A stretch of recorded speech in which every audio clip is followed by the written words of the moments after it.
And hearing the stories of the women, I really believe, and I can understand why they don't leave, the fear. And as I say, economic reasons. And if you grow up in a home where you have no role models, where do you turn to? And sometimes the parents don't understand, you have nowhere to turn to. So, they're left alone. And they're desperate. And many of them don't even know that there's a place to turn to. I remember Bethany House from the beginning. Bethany House was housed in the convent closest to Immaculate Conception Parish in the South End. Sister Rose Treese was there with the first 2 domestic violence survivors, both of whom were named Kathy. I spent some time with the Cathys and their children. Sister Rose Treese lived actually with the survivors. They shared a kitchen, they shared responsibilities, and shared their stories with other people. Both went on to do very, very well in terms of getting their education, coming back and serving the community very well. I've been doing work in the domestic violence and sexual violence field for over 25 years and have been blessed to be able to be a part of Bethany House the last 10 years. Prior to my work at Bethany House, I was doing a lot of crisis hotline, crisis shelter work, a lot of short-term services. So to be able to be with Bethany House, where we have families stay with us for a year to 2 years, and then even beyond that, we provide follow-up care to them. So we are really in it for the long haul with them. So to see a family move in day one and work so hard to get into housing, get employment, get transportation set up, continue their education, and then move into their own permanent housing a year and a half, 2 years later, it's just so gratifying to see what that long-term service and support can make, the difference it can make for those families. 85 to 95% of the survivors that come through our program end up moving into their own permanent housing with increased income, increased benefits. So the time that we are able to give them really allows them to build stability into their lives and for their children, and they have long-term safety. Where a lot of the short-term programs, you have to move along pretty fast, and sometimes things don't work out and you end up having to go back to your abuser, or you end up homeless. And so, our long-term support really does give people the chance to build the support system that they need and to work out all the logistics that they need around housing and education, employment, stabilizing with getting some mental health care, some medical care that they may have not been able to get before. So I think that long-term care makes all the world difference. Yeah, we've seen a lot of trends and changes in the people that we're serving, and I think a lot of that has to do with the housing situation in our community, also the impact of drugs and the opioid epidemic, also the impact of the COVID pandemic.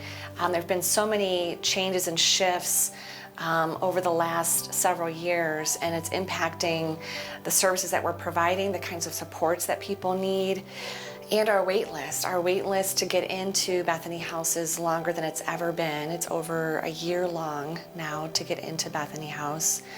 And more people that we're serving have a history of substance use and abuse, and so that impacts their parenting, it impacts the custody status that they may have with their children.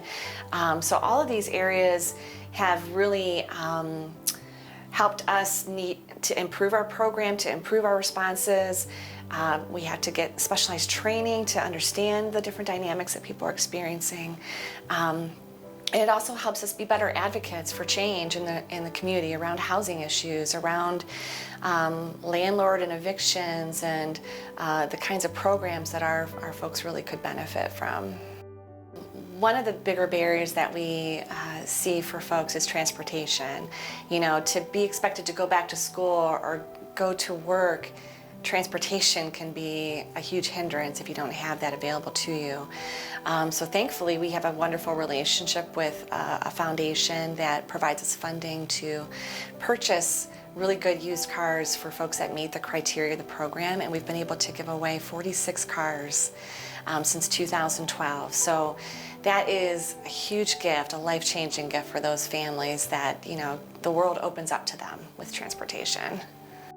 I think for Bethany House to be a small nonprofit that we are, to have the support and the backup of the sisters, the associates, the community that we have, being a sponsored ministry is so important to Bethany House. And just the expertise that we can pull on from the staff and the teams of the sisters is valuable beyond words for Bethany House and for myself and our board as we move forward. Sister Rose Therese was able to see what Bethany House is doing right now. I hope that she would be proud. We have moved locations. We're in our third location now, and we have an apartment building with 16 apartment units for shelter. And so we've had a lot of growth just in moving to different facilities. But in the last 10 years, we also started a housing program. So we now have 10 units that are long-term housing where folks can have another stage of recovery even after they leave shelter. So I think that she would be proud, and I think she would also be surprised at the need still being so great all these years later. That domestic violence is still such a huge issue affecting so many people, and that the demand continues to grow for what we are doing. We're only one of 3 long-term programs like this in the state of Ohio still. But I think our track record shows that that long-term care, that long-term support makes a lifetime of difference for those families.